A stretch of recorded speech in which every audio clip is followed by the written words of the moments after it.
Okay, the fruit cage is gradually taking shape. The last part, which was protection against the birds, is this bird net. And now it is done. Hopefully, now you see we can move our hand here. There is plenty of space for moving. Even you can probably, on this path, you have a little barbecue. And yeah, and the trees are around us, flowers, a bench of course to sit, yeah, taking shape. And bird net was a big job. How I did it was that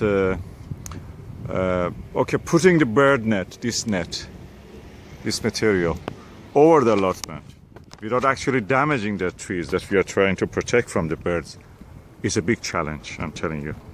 If I knew that it is such a thing, I would reconsider the way that I put these poles. But anyway, this is done now. How I did it? Using a series of a network of ropes from this pole here to this pole, then to the next pole, then to next pole, then to next pole, to this one. All these poles were connected with rope in a sequence, not all at the same time.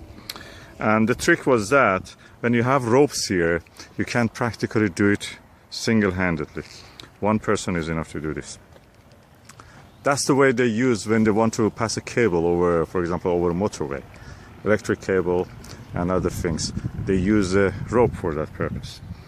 And how it was done, I put it from this side, slide it gradually without damaging, or minimal damage to the blossoms on the trees. I was able to pull the net. First this side was tied, then gradually started on this, then pulled the net all over from there to here. Then I attached some of this side, then I removed the rope from this pole, attached it to that pole, and in this way a network of the ropes was made and the thing was pulled over. Unfortunately, as you know, in real life things don't go the way that they should. So we ran out of a bird net. So I have to use another piece of bird net that I had from that polyton report. Using it here, for using them I used cable tie, but I also twisted them and rolled them, so practically make a seam, a better seam. And then I joined the sides. It took a whole day to do this. Telling is easy, doing it is difficult. And you see I have to do 2 stitches here. And then I joined all the sides to the poles. In the meantime I had to strengthen some of the poles, but all the thing was for a good result. Now you see my hand can now reach the top of the bottom of the net. It's high enough. The trees will have enough space. Of course, these are dwarfing varieties, and as you know, dwarfing varieties hopefully will not grow too tall, and birds will not damage the fruit buds. When I say birds, it means large birds like pigeon. We need birds like robin and blue-tit to come here, and other little birds. So that's the reason I will provide some entry for the birds through those little gaps. I will close some of them, I will leave open some of them. I will probably put it in a platform. I build a platform here to put some mealworm and food for the wild birds. So some seeds and grains. And the trees in this way will be protected from the big disruptive wood pigeons. And these are small trees. They will not give much compared to a bigger tree, which if you lose a few to a few birds, that is not a big problem. With the small trees, you have to have all the fruit, all the crop that you can get out of them. So this is Merton Glory Cherry, enjoying the sunshine, beautiful sunshine. Today is here, yeah, 25 degrees. This is the plum opal. Unfortunately, a few of this was lost during the transport of the net. We're letting go it, but that will be alright, hopefully. Anyway, as can be seen,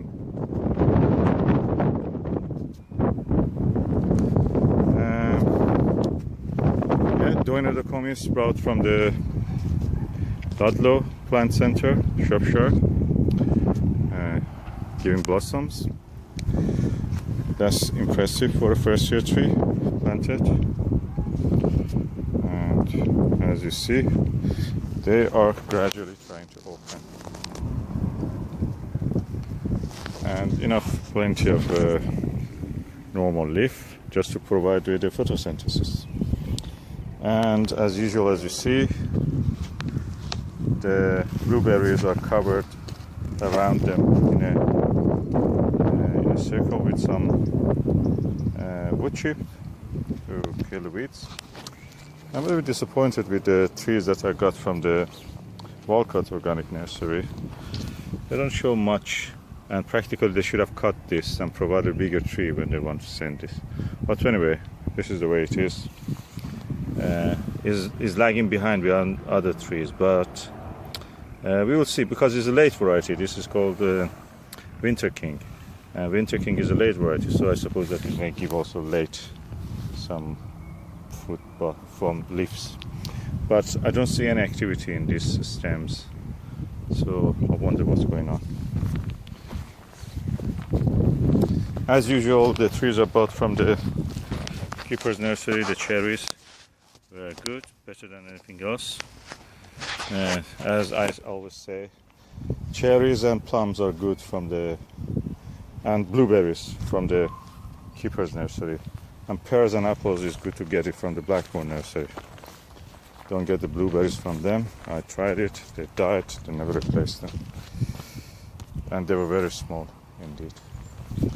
And I don't see much activity on this Avalon Pride peach. It has been the same shape, the flowers, the blossoms. But the good news is that this apple variety Topaz, which I bought from the Keeper's Nursery, look at it. Look at the beautiful. These are blossoms. Oh, I learned something new. The blossoms in the Topaz apple variety come from buds which are not much different probably from the fruit bud, from the leaf bud. So I learned something new. That was a good specimen anyway. And also the white currants and red currants I bought from the Keeper's Nursery. Look at them. They're all in fruit. I mean, these are flowers and they will change to fruit, hopefully. And the cherries, again, I think these are from the Walcott Nursery. This is also from Walcott Nursery. They're not bad, cherries of them are not bad. Shropshire damson, or prune, Shropshire prune. From the Blackmore Nursery. I got a better specimen from somewhere else. Also look at these flowers. And they're beautiful, these tulips. Yeah, and hyacinth, as usual, doing well.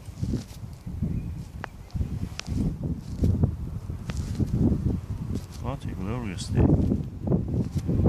Do you remember any April as hot as this? And of course the Edwardian bench. Sitting on it, enjoying hopefully the fruits of our labor.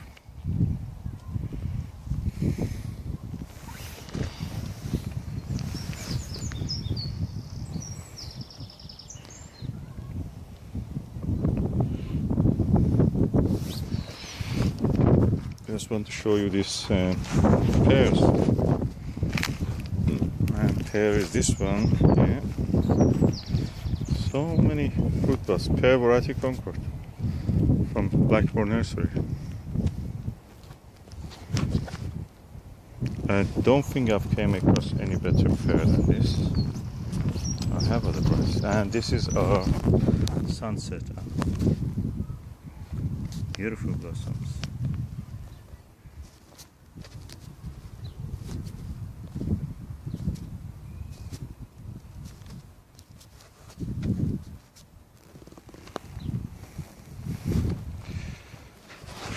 I'm really impressed with that little Concord.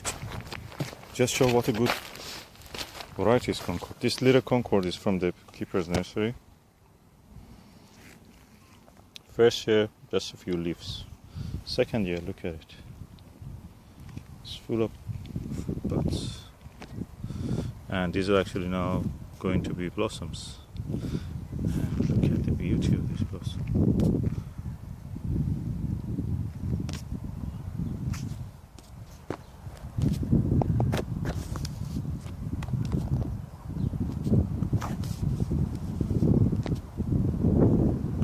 Anyway, that's the way it is. And this Victoria plum. This one is from Blackburn Nursery. It didn't turn out very big, and just last year gave 3 fruits, which we couldn't taste any of them because they get lost somehow. It was in my pocket, but yeah, never found it again. Working a lot when you have to do a lot of sitting jobs, so you may fail and just get lost in the soil. Anyway, that's the beautiful day in allotment. Accordion bench.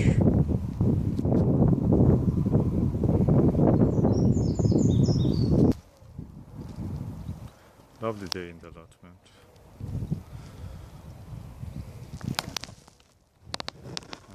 Thinking actually probably with this bird net and a little bit more fox proofing here and there, probably it's not a bad idea to keep some chickens here also.